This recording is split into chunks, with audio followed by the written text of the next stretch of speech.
Fala pessoal, Murilo da JHP aqui e hoje eu vou tentar responder uma das perguntas que mais aparecem para a gente aqui na engenharia da JHP, que é como tirar a água do ar?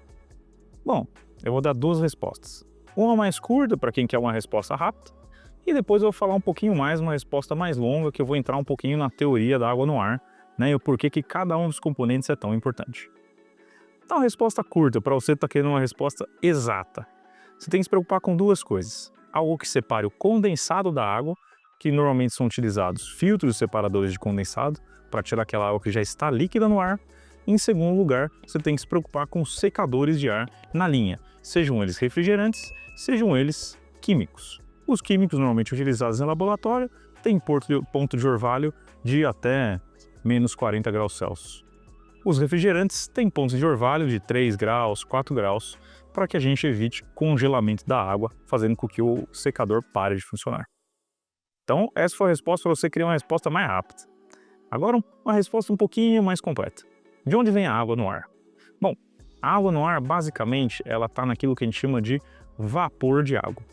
O vapor de água não é aquele bafinho que você enxerga no inverno. O vapor de água é algo incolor. Você não consegue enxergar ele.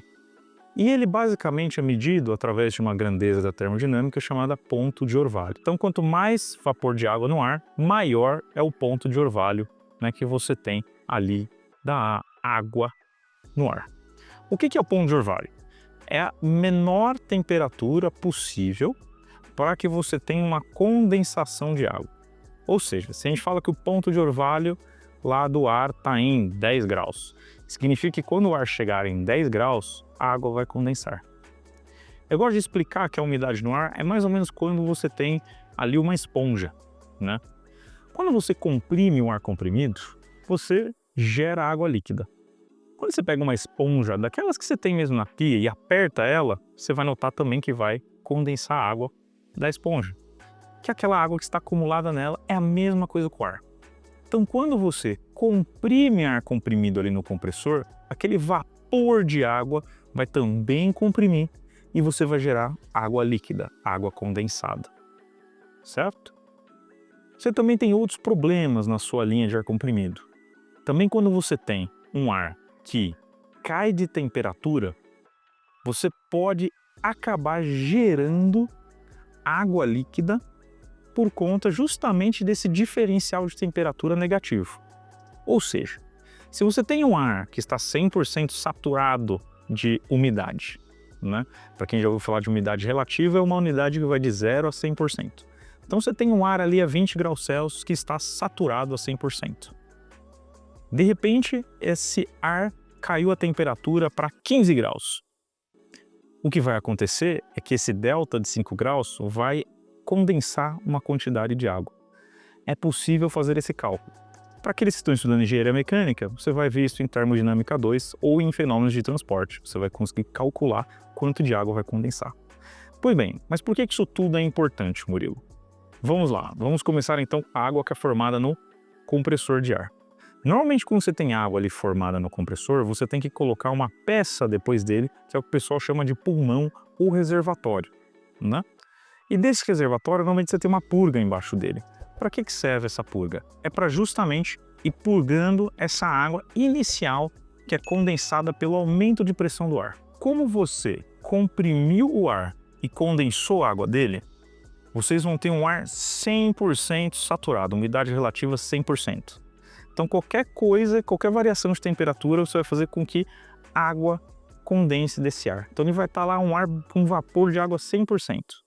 Na hora que ele sair do seu pulmão, o ideal é que você coloque já alguns filtros separadores de condensado para justamente tirar um pouquinho dessa água que vai condensar pela diferença de temperatura e colocar já um secador de ar logo depois dele. Seja ele refrigerante, por serem secadores mais baratos, secadores mais em conta, né? Eles têm um ponto de orvalho na casa de 3 graus, ou seja, deixa o seu ar bem seco.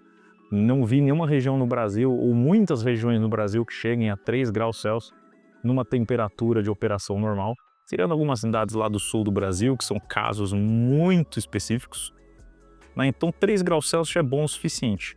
Ou secadores químicos, que chegam até menos 40 de ponto de orvalho. Normalmente eles são utilizados para laboratório, né? Pois bem, colocando no secador, ele vai secar o seu ar e a umidade relativa do seu ar vai cair bastante. E ele vai para a linha, aonde ele vai encontrar esses filtros aqui. O que é interessante falar desses filtros? Por que eu estou segurando um aqui? O que separa o condensado, e vamos entender o condensado, aquela água no ar, né, que já está em formato líquido, é justamente essa peça aqui, aquilo que a gente chama de chicana.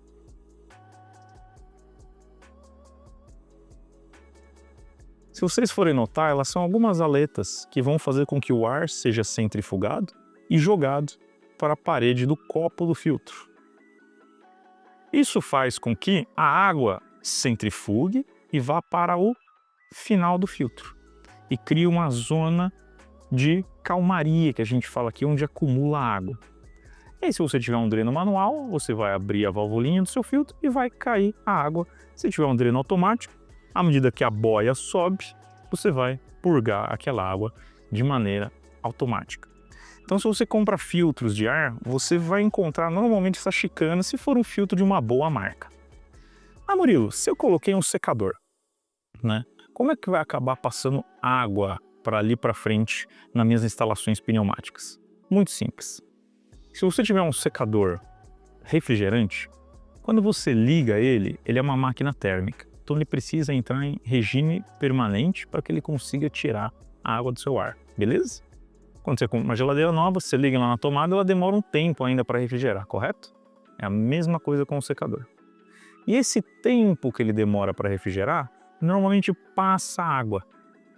Então, às vezes você desligou o secador de noite, ligou no dia seguinte, né? Seja lá por qualquer motivo que seja, vai passar um pouco de água. E esses filtros vão ser responsáveis por tirar esse pouquinho de água que sobra lá na frente. Ou até mesmo, às vezes, o seu secador não secou direito, por qualquer que seja o motivo, ele está um pouco sujo, né? Ele não está trocando calor direito com o ambiente, passou um pouco de água, né? Aí acaba que aquela água líquida vai passar e também a diferença de temperatura entre a saída do secador até o ponto seu de aplicação onde vai estar esse filtro, pode ser que a temperatura do ar baixe um pouco. E você vai condensar um pouquinho mais de água. E é para isso que serve a separação de água ou de condensado desse filtro aqui. Então, gente, que fique a lição. O que separa o condensado não é o elemento filtrante, é a chicana. Então, caso você vá comprar um separador de condensado de algum fornecedor, se preocupem se o separador tem alguma chicana ou anteparo que faça com que a água centrifugue e vá para as paredes ali do seu filtro ou do seu separador de condensado, certo? Olha, eu acho que eu entrei um pouco mais no detalhe para aqueles que tinham um pouco mais de curiosidade. Espero que tenha ficado um pouquinho mais claro. Notem que é uma ciência um pouco complexa essa questão de tirar a água do ar comprimido ou a água que está no ar comprimido. Porém, se tratado da maneira correta, você não vai ter problema na sua fábrica. Caso você precise da ajuda de um especialista, bom, entre em contato com a gente. Com certeza o JHP vai conseguir te ajudar a especificar os filtros corretos, os secadores corretos e ainda mesmo te fornecer já pronto para você poder usar na sua fábrica com instruções de boa prática para que você não tenha problemas de água no ar. Pessoal, mais dúvidas, deixa aqui nos comentários ou manda para a gente aqui no WhatsApp, no e-mail, que eu vou ficar muito contente em responder para vocês. Muito obrigado!